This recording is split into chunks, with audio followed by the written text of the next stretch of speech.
Hello ನಮಸ್ಕಾರ. ವಿಶೇಷ ಕಾರ್ಯಕ್ರಮಕ್ಕೆ ಸ್ವಾಗತ. ಜಯಾರೋಗ್ಯ ವಿಷಯದಲ್ಲಿ ಕಾಪಾಡಲಾಗ್ತಿರೋದೇಕೆ ಈ ಗೌಪ್ಯತೆ? ಚಿಂತಾಕ್ರಾಂತರಾಗಿದ್ದಾರೆ ಅಭಿಮಾನಿಗಳು, ಗೊತ್ತಾಗದೆ ಅಸಲಿ ಕಥೆ. ತುರ್ತಾಗಿ ಲಂಡನ್ ಡಾಕ್ಟರ್ ಬಂದಿದ್ದಾದರೂ ಯಾಕೆ? ಶಶಿಕಲಾ ಮೌನ ವಹಿಸಿರೋದಾದರೂ ಯಾಕೆ? ಜಯ ಮುಚ್ಚಿಡ್ತಿದ್ದಾರಾ ಅನಾರೋಗ್ಯದ ವಿಚಾರ? ಕಳೆದ ವರ್ಷವೇ ಭುಗಿಲೆದ್ದಿತ್ತು ಅಸ್ವಸ್ಥ ಸಮಾಚಾರ. ಇದೇ ಈ ಹೊತ್ತಿನ ವಿಶೇಷ. ಜಯಾತಂಕ, ಸತ್ಯ ಮಿಥ್ಯ. ನಾನು ಹರೀಶ್ ನಾಗರಾಜು.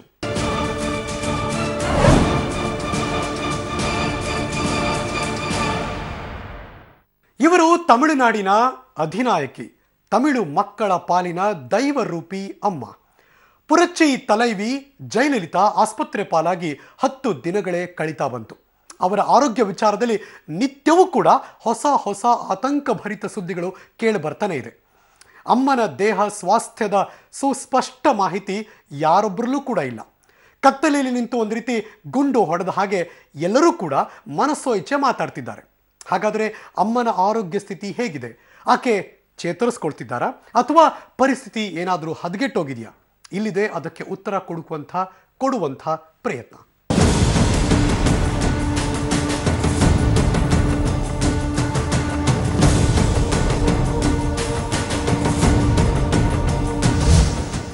ಅವಿಶ್ವಾಸನೀಯ, ಅಕಲ್ಪನೀಯ ಸ್ಥಿತಿಯಲ್ಲಿದ್ಯಾ ಜಯಾರೋಗ್ಯ?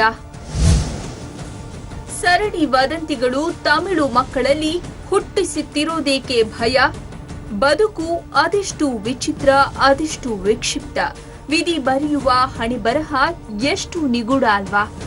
ಏನೇನೂ ಅಲ್ಲದ ವ್ಯಕ್ತಿ ಅಸಾಮಾನ್ಯವಾದುದನ್ನ ಸಾಧಿಸುವಂತಹ ಅನುಭವವನ್ನ, ಅಸಾಧ್ಯವಾದುದನ್ನ ಸಾಧಿಸುವ ಛಲವನ್ನ ಕಲಿಯೋದೇ ಬದುಕು. ಎಳೆ ವಯಸ್ಸಲ್ಲೇ ಸಿನಿಮಾ ನಟಿಯಾಗಿ ಅಪರಿಮಿತ ಜನಪ್ರಿಯತೆ ಗಳಿಸಿ ರಾಜಕಾರಣದಲ್ಲೂ ಗೆದ್ದು ಬೀಗಿದ ಗಟ್ಟಿಗಿತ್ತಿ ಹೆಣ್ಣು ತಮಿಳುನಾಡು ಮುಖ್ಯಮಂತ್ರಿ ಜಯಲಲಿತಾ. ಕಾವೇರಿ ವಿಚಾರದಲ್ಲಿ ಕರ್ನಾಟಕದ ಪಾಲಿಗೆ ಸಕಲ ವಿಕೃತದ ಮೂರ್ತ ರೂಪದಂತಿರುವ ಜಯಲಲಿತಾ ದೇಹ ಸ್ಥಿತಿ ವಿಪರೀತ ಅನ್ನುವಷ್ಟು ಬಿಗಡಾಯಿಸಿದೆ.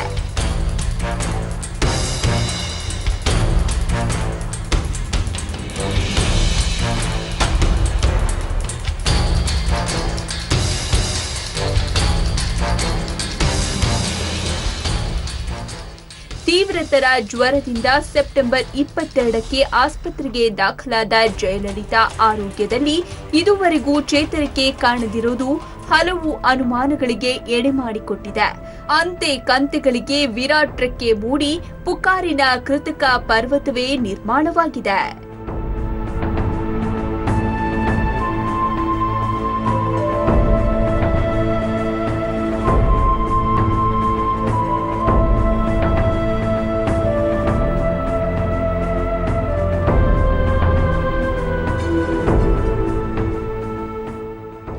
ತಮಿಳುನಾಡಿನ ವಿಲಕ್ಷಣ ರಾಜಕಾರಣದಲ್ಲಿ ಅಧಿಪತ್ಯ ಸ್ಥಾಪಿಸಿ ಏಕಮೇವ ನಾಯಕಿಯಾಗಿರುವ ಜಯ ಪ್ರಜೆಗಳ ಪಾಲಿಗೆ ಸಾಕ್ಷಾತ್ ಅಮ್ಮ.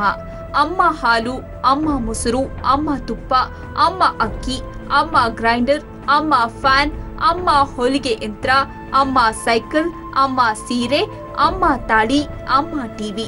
ಹೀಗೆ ಜೀವನೋಪಯೋಗಿ ಸರಕುಗಳನ್ನ ದಯಪಾಲಿಸಿ ತಮಿಳು ಮಕ್ಕಳ ಬದುಕಿನಲ್ಲಿ ಹಾಸು ಹೊಕ್ಕಿರುವ ಜಯಲಲಿತಾ ಇಂದು ಅಪಾಯದ ಸುಳಿಯಲ್ಲಿ ಸಿಲುಕಿದ್ದಾರೆ ಅಂತ ಹೇಳಲಾಗ್ತಾ ಇದೆ.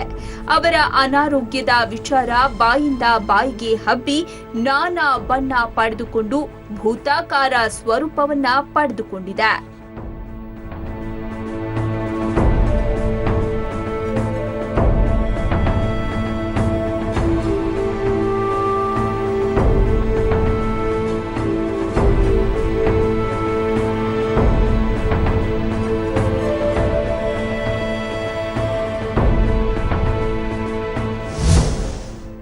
ಅಸಲಿಗೆ ಅಮ್ಮನಿಗೆ ಏನಾಗಿದೆ? ಅವರನ್ನ ಕಾಡ್ತಿರೋದು ಯಾವ ಬಾಧೆ? ತ್ರಿದೋಷ ಜ್ವರ, ಗ್ಯಾಂಗ್ರೀನ್, ಮೂತ್ರಕೋಶ ವೈಫಲ್ಯ, ಲಿವರ್ ವ್ಯಾಧಿ. ಅಮ್ಮನ ದೇಹ ಸ್ವಾಸ್ಥ್ಯ ತಲುಪಿಬಿಟ್ಟಿದ್ದ ಅಪಾಯದ ಕವಲು ಹಾದಿ. 10 ದಿನಗಳ ಹಿಂದೆ ಚೆನ್ನೈನ ಅಪೋಲೋ ಆಸ್ಪತ್ರೆಗೆ ಜಯಲಲಿತಾ ದಿಢೀರ್ ಅಂತ ದಾಖಲಾದಾಗಲೇ ಎಲ್ಲರಲ್ಲೂ ಒಂದು ರೀತಿ ಅವ್ಯಕ್ತ ಶಂಕೆ ಮೂಡಿತ್ತು. ಜಯ ಆರಾಧಕರು ಹೆಚ್ಚಿನ ಸಂಖ್ಯೆಯಲ್ಲಿ ಆಸ್ಪತ್ರೆ ಮುಂದೆ ಜಮಾಯಿಸಲು ಆರಂಭಿಸಿದ್ರು. ಪರಿಸ್ಥಿತಿಯ ಗಂಭೀರತೆ ಅರಿತ ವೈದ್ಯರು ಜಯ ಅವರು ತೀವ್ರತರ ಜ್ವರ ಹಾಗೂ ದೇಹದಲ್ಲಿ ನೀರಿನ ಅಂಶ ಕೊರತೆಯಿಂದ ಬಳಲ್ತಾ ಇದ್ದಾರೆ. ಅವರು ಚಿಕಿತ್ಸೆಗೆ ಪೂರಕವಾಗಿ ಸ್ಪಂದಿಸ್ತಾ ಇದ್ದಾರೆ. ಒಂದೆರಡು ದಿನಗಳಲ್ಲೇ ಅಮ್ಮ ಆಸ್ಪತ್ರೆಯಿಂದ ಬಿಡುಗಡೆ ಹೊಂದಲಿದ್ದಾರೆ ಅಂತ ಅಭಯ ನೀಡಿದ್ರು. ಆದ್ರೆ ಕೆಲ ದಿನಗಳಿಂದ ವೈದ್ಯರಾಗಲಿ ಅಥವಾ ಆಸ್ಪತ್ರೆ ಆಡಳಿತ ಮಂಡಳಿಯಾಗಲಿ ಜಯ ಕ್ಷೇಮ ಸಮಾಚಾರದ ಬಗ್ಗೆ ಸೊಲ್ಲೆತ್ತುತ್ತಾ ಇಲ್ಲ. ಆಕೆಯ ವಾಸ್ತವ ಸ್ಥಿತಿಗತಿ ಬಗ್ಗೆ ಯಾವುದೇ ರೀತಿಯ ಹೇಳಿಕೆಗಳನ್ನ ಕೊಡ್ತಾ ಇಲ್ಲ. ಇದು ಸಾಕಷ್ಟು ದುಗುಡ ಹಾಗೂ ಸಂದೇಹವನ್ನ ಹುಟ್ಟುಹಾಕಿದೆ.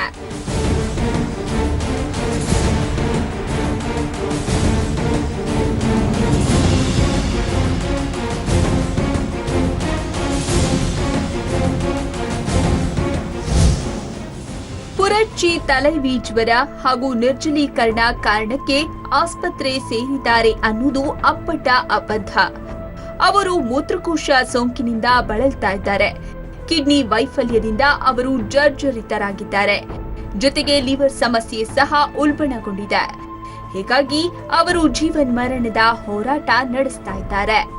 ಜಯಲಲಿತಾ ಆರೋಗ್ಯಕ್ಕೆ ಸಂಬಂಧಿಸಿದಂತೆ ಈ ರೀತಿಯ ಗುಲ್ಲೆದ್ದು ಕೋಲಾಹಲ ಉಂಟು ಮಾಡಿದೆ. ಜೊತೆಗೆ ವದಂತಿ ವೀರರು ಮತ್ತೊಂದು ಸುದ್ದಿ ತೇಲಿಬಿಟ್ಟಿದ್ದಾರೆ.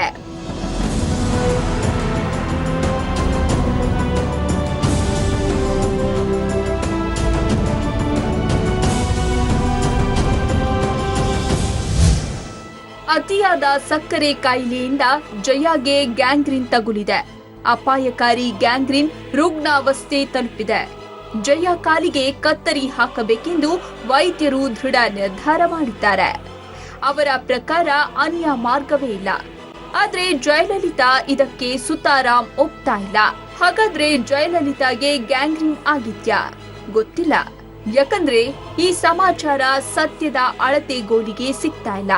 ಇದು ಊಹಾಪೋಹದ ಕಟ್ಟುಕತೆ ಅನ್ನೋದು ಹಲವರ ಅಭಿಪ್ರಾಯ. ಜಯಲಲಿತಾ ಅವರ ಆರೋಗ್ಯದ ಹಿಂದೆ ಅಡಗಿರುವಂತಹ ಅನುಮಾನಗಳೇನು ಅನ್ನೋದನ್ನ ನಾನು ನಿಮಗೆ ತೋರಿಸ್ತೀನಿ. ವೆಲ್ಕಮ್ ಬ್ಯಾಕ್, ವಿಶೇಷ ಕಾರ್ಯಕ್ರಮಕ್ಕೆ ಸ್ವಾಗತ. ಜಯಲಲಿತಾ ಆರೋಗ್ಯ ವಿಚಾರದಲ್ಲಿ ಘಟಿಸ್ತಾ ಇರುವಂತಹ ವಿದ್ಯಮಾನಗಳು ಸಾಕಷ್ಟು ಅನುಮಾನ ಹುಟ್ಟು ಹಾಕ್ತಾ ಇದೆ. ಸರಣಿ ಘಟನಾವಳಿಗಳನ್ನ ಸೂಕ್ಷ್ಮವಾಗಿ ಗಮನಿಸಿದ್ರೆ ಏನೋ ಆಗ್ತಾ ಇದೆ ಅನ್ನೋ ಗುಮಾನಿ ಬಾರದೇ ಇರುವುದು ಅನಿಸ್ತಾ ಇದೆ. ಜಯಲಲಿತಾ ಅವರ ದೇಹ ಸ್ವಾಸ್ಥ್ಯ ಕುರಿತಂತೆ ಉದ್ಭವಿಸಿರುವಂತಹ 5 ಅನುಮಾನಗಳ ಮೇಲೆ ಬೆಳಕು ಚೆಲ್ತಾ ಇದ್ದೀವಿ ಈ ವರದಿಯಲ್ಲಿ.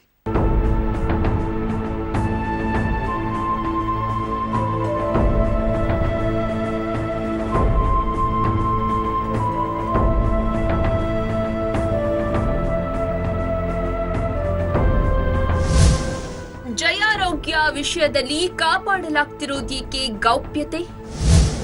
ಚಿಂತಾಕ್ರಾಂತರಾಗಿದ್ದಾರೆ ಅಭಿಮಾನಿಗಳು. ಗೊತ್ತಾಗದೆ ಅಸಲಿ ಕತೆ. ಹೌದು, ಗಾಳಿ ಮಾತುಗಳೇ ಪ್ರಾಧಾನ್ಯತೆ ಪಡೆದಿರುವ ಈ ಸಂದರ್ಭದಲ್ಲಿ ಜಯಲಲಿತಾ ಅವರ ಆರೋಗ್ಯದ ಬಗ್ಗೆ ಯಾರೊಬ್ಬರು ನೈಜ ಸಮಾಚಾರ ಹೇಳ್ತಾ ಇಲ್ಲ. ಅಮ್ಮನಿಗೆ ಏನಾಗಿದೆ? ಅವರ ಆರೋಗ್ಯದ ಸ್ಥಿತಿ ಈಗ ಹೇಗಿದೆ? ಅವರ ಕ್ಷೇಮದ ಬಗ್ಗೆ ಹುಟ್ಟಿಕೊಂಡಿರುವ ಪುಕಾರು ನಿಜವಾ? ಇದರ ಸತ್ಯಾಸತ್ಯತೆ ಎಷ್ಟು? ಹೀಗೆ ಇಂತಹ ಪ್ರಶ್ನೆಗಳಿಗೆ ಸುಸ್ಪಷ್ಟ ಉತ್ತರ ಸಿಗದೆ ಅಮ್ಮನ ಉತ್ಕಟ ಆರಾಧಕರಲ್ಲಿ ಗೊಂದಲ ಮನೆ ಮಾಡಿದೆ. ಬಹುಜನರಲ್ಲಿ ದುಃಖದ ಕಟ್ಟೆ ಒಡೆದಿದೆ. ಎಲ್ಲರೂ ದೇವರ ಮೊರೆ ಹೋಗಿದ್ದಾರೆ. ಅಮ್ಮನ ಕುಶಲಕ್ಕಾಗಿ ಹರಕೆ ಹೊತ್ತು ಹೋಮ ಹವನ ಪೂಜೆ ಪುನಸ್ಕಾರ ನೆರವೇರಿಸುತ್ತಿದ್ದಾರೆ.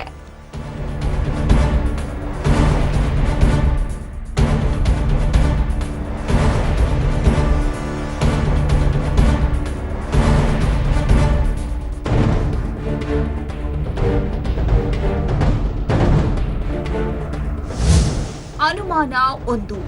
ತುರ್ತಾಗಿ ಲಂಡನ್ ಡಾಕ್ಟರ್ ಬಂದಿದ್ದೇಕೆ?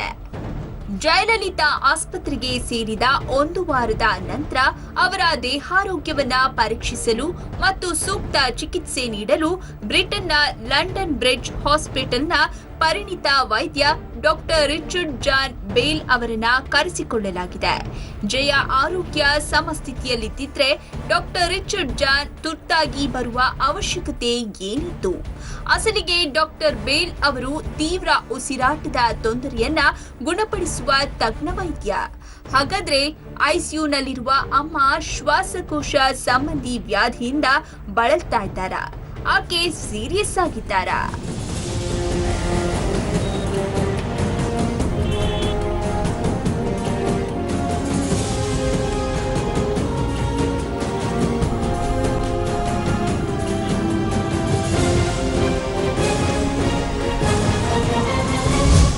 ಅನುಮಾನ 2. ಶಶಿಕಲಾ ಮೌನ ವಹಿಸಿರೋದೇಕೆ? ಜಯ ಹಾಗೂ ಶಶಿಕಲಾ ಅವರದು ಚಿರ ಬಾಂಧವ್ಯ. ಎಲ್ಲ ಕಷ್ಟ ಸುಖ ಏಳು ಬೀಳುಗಳಲ್ಲೂ ಪರಸ್ಪರ ಭಾಗಿಯಾದವರು. ಜೀವದ ಗೆಳತಿಯರಂತಿರುವ ಶಶಿಕಲಾ ಆಸ್ಪತ್ರೆಯಲ್ಲೇ ಮೊಕಾಂ ಹೂಡಿದ್ದಾರೆ. ಎಲ್ಲೂ ಹೋಗದೆ ಜಯಲಲಿತಾ ಬಳಿಯೇ ಇದ್ದಾರೆ. ಅವರಾದ್ರೂ ಹೊರಬಂದು ಅಮ್ಮನ ಆರೋಗ್ಯದ ಬಗ್ಗೆ ಚಿಂತೆ ಬೇಡ ಅಂತ ಒಂದೇ ಒಂದು ಹೇಳಿಕೆಯನ್ನೂ ನೀಡ್ತಾ ಇಲ್ಲ. ಜಯಲಲಿತಾ ಅಭಿಮಾನಿಗಳಲ್ಲಿ ಮೂಡಿರುವ ದುಗುಡವನ್ನ ದೂರ ಮಾಡುವ ಸಣ್ಣ ಪ್ರಯತ್ನವನ್ನು ಶಶಿಕಲಾ ಮಾಡ್ತಾ ಇಲ್ಲ ಯಾಕೆ? ಹಾಗಾದ್ರೆ ಆಕೆ ಗಂಭೀರ ಸ್ವರೂಪದ ಅರಿವಿದ್ಯಾ? ಶಶಿಕಲಾ ಅವರ ಈ ನಿಗೂಢ ನಡೆಯಿಂದ ಸಾಕಷ್ಟು ಮನದಳುಕು ಮೂಡಿದೆ.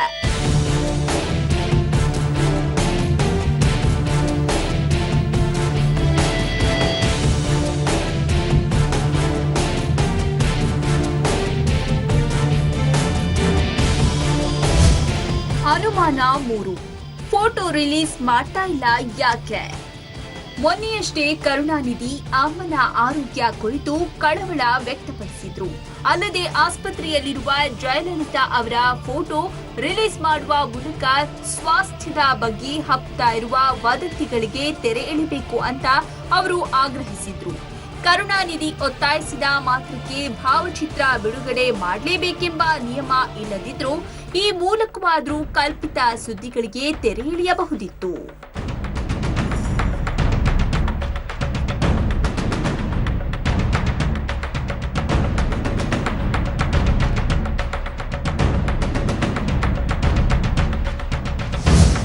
ಅನುಮಾನ 4. ರಾಜಭವನದ ಮಾಧ್ಯಮ ಪ್ರಕಟಣೆ.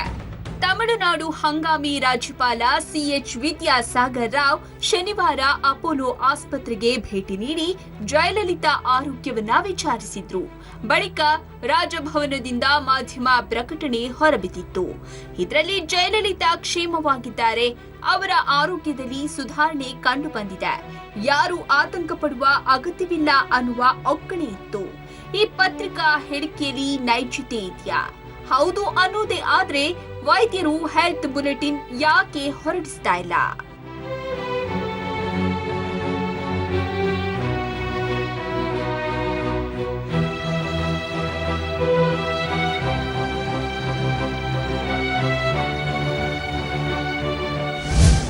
ಅನುಮಾನ 4. ಪೊಲೀಸ್ ಭದ್ರಕೋಟೆ. ಆಸ್ಪತ್ರೆ ಸುತ್ತ ಪೊಲೀಸ್ ಸರ್ಪಗಾವಲು ಹಾಕಲಾಗಿದೆ. 3 ಸುತ್ತಿನ ಭದ್ರಕೋಟೆಯನ್ನ ನಿರ್ಮಿಸಲಾಗಿದೆ.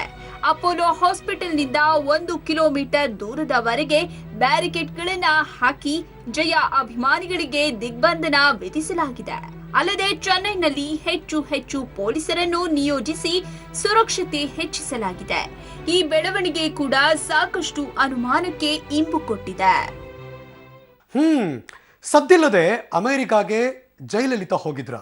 ಅಮೆರಿಕಾದಲ್ಲಿ ಜಯಲಲಿತಾ ಪಡೆದಂತಹ ಚಿಕಿತ್ಸೆ ಆದರೂ ಏನು? ಆ ಇಂಟ್ರೆಸ್ಟಿಂಗ್ ಮಾಹಿತಿಯನ್ನು ನಿಮ್ಮ ಮುಂದೆ ಇಡ್ತೀನಿ. ಅದರೊಂದು ಬ್ರೇಕ್ ಆದಮೇಲೆ ಬೇಗ ವಾಪಸ್ ಬರ್ತೀನಿ.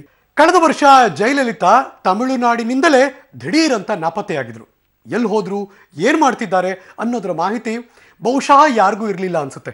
ಈ ಸಂದರ್ಭದಲ್ಲಿ ಜಯಲಲಿತಾ ದೇಶಾನೇ ಬಿಟ್ಟಿದ್ದಾರೆ ಅನ್ನೋದು ಕೂಡ ಅದಾದ ಮೇಲೆ ತಿಳಿದು ಬಂದಂಥ ಸತ್ಯ. ಹೌದು, ಗೌಪ್ಯತೆ ಕಾಪಾಡಿದ ಜಯಲಲಿತಾ ಸದ್ದಿಲ್ಲದೆ ಅಮೆರಿಕಾಗೆ ಹೋಗಿದ್ರು. ಅಲ್ಲಿ ಅವರು ಮೂತ್ರಪಿಂಡ ಕಸಿ ಚಿಕಿತ್ಸೆಗೆ ಒಳಗಾಗಿದ್ರು ಅನ್ನೋದು ದಟ್ಟವಾಗಿ ಹಬ್ಬಿದಂಥ ಒಂದು ಸುದ್ದಿ. ಜಯ ಅನುಭವಿಸುತ್ತಿದ್ದಾರೆ ಒಳವೇದನೆ. ಆಕೆಯನ್ನ ಹಿಂಡಿ ಹಿಪ್ಪೆ ಮಾಡಿದೆ ಆ ಬೇನೆ. ಜಯ ಮುಚ್ಚಿಡ್ತಿದ್ದಾರ ಅನಾರೋಗ್ಯ ವಿಚಾರ. ಕಳೆದ ವರ್ಷವೇ ಭುಗಿಲೆದ್ದಿತ್ತು ಅಸ್ವಸ್ಥ ಸಮಾಚಾರ. ತಮಿಳುನಾಡು ಮುಖ್ಯಮಂತ್ರಿ ಇಲ್ಲದ ರಾಜ್ಯವಾಗಿದೆ. ಮುಖ್ಯಮಂತ್ರಿ ಅವರಿಗೆ ಹುಷಾರಿಲ್ಲದ ಕಾರಣ ಅವರು ಸರಿಯಾಗಿ ಕರ್ತವ್ಯ ನಿರ್ವಹಿಸ್ತಾ ಇಲ್ಲ. ಅವರು ವಿಶ್ರಾಂತಿ ತೆಗೆದುಕೊಳ್ಬೇಕು. ಹೋದ ವರ್ಷ ದಿನಗಟ್ಟಲೆ ಸಾರ್ವಜನಿಕ ಸಭೆ ಸಮಾರಂಭಗಳಿಗೂ ಹೋಗದೆ, ಪಕ್ಷದ ಕಚೇರಿಯಲ್ಲೂ ಕಾಣಿಸಿಕೊಳ್ಳದೆ, ಸಚಿವಾಲಯದ ಕಡೆಯೂ ತಲೆ ಹಾಕದೆ ಅಂತರ್ಧಾನರಾಗಿದ್ರು ತಮಿಳುನಾಡು ಸಿಎಂ ಜಯಲಲಿತಾ. ಇದು ಹಲವು ಶಂಕೆಗೆ ಎಡೆ ಮಾಡಿಕೊಟ್ಟಿತ್ತು. ಇಂತಹ ಸಂದರ್ಭದಲ್ಲೇ ತಮಿಳುನಾಡು ಮುಖ್ಯಮಂತ್ರಿ ಇಲ್ಲದ ರಾಜ್ಯವಾಗಿದೆ ಅಂತ ಬದ್ಧ ವೈರಿ ಕರುಣಾನಿಧಿ ಮೊನಚಾದ ಮಾತಿನಿಂದ ಚುಚ್ಚಿದ್ರು.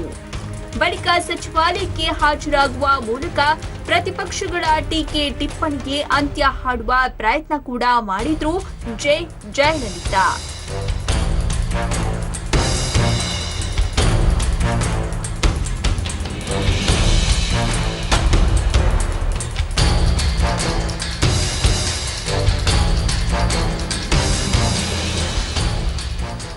ಹಾಗಾದ್ರೆ ಯಾರ ಕಣ್ಣಿಗೂ ಬೀಳದೆ ಜಯಲಲಿತಾ ಅದೆಲ್ಲಿ ನಾಪತ್ತೆಯಾಗಿದ್ರು? ಆ ವೇಳೆ ಚೆನ್ನೈನಲ್ಲಂತೂ ಅವರು ಇರಲಿಲ್ಲ. ಬಲ್ಲ ಮೂಲಗಳ ಮಾಹಿತಿಯನ್ನೇ ನಂಬೋದಾದ್ರೆ ಜಯಲಲಿತಾ ದಿಢೀರನೆ ಅಮೆರಿಕಾಗೆ ಹೋಗಿದ್ದೇಕೆ? ಅವಸರದಲ್ಲಿ ಅಮೆರಿಕ ವಿಮಾನ ಏರಿದ್ದೇಕೆ? ಅವರಿಗೆ ಅದ್ಯಾವ ತುರ್ತು ಪರಿಸ್ಥಿತಿ ಎದುರಾಗಿತ್ತು? ಆಕೆ ಅತ್ಯಂತ ನಿಗೂಢ ನಡೆ ಅನುಸರಿಸಿದ್ದೇಕೆ? ಈವರೆಗೆ ವಿದೇಶ ಪ್ರವಾಸದ ವಿಚಾರವನ್ನ ಬಹಳ ಗೌಪ್ಯವಾಗಿ ಇಟ್ಟಿರೋದಕ್ಕೆ? ಅನಾರೋಗ್ಯ ಪೀಡಿತರಾಗಿ ಹೆಚ್ಚಿನ ಚಿಕಿತ್ಸೆಗಾಗಿ ಆಕೆ ಪರದೇಶಕ್ಕೆ ತೆರಳಿದ್ರ? ಇಂತಹ ಹಲವು ಅನುಮಾನಗಳಿಗೆ ಇಂದಿಗೂ ಸೂಕ್ತ ಉತ್ತರ ಸಿಕ್ಕಿಲ್ಲ.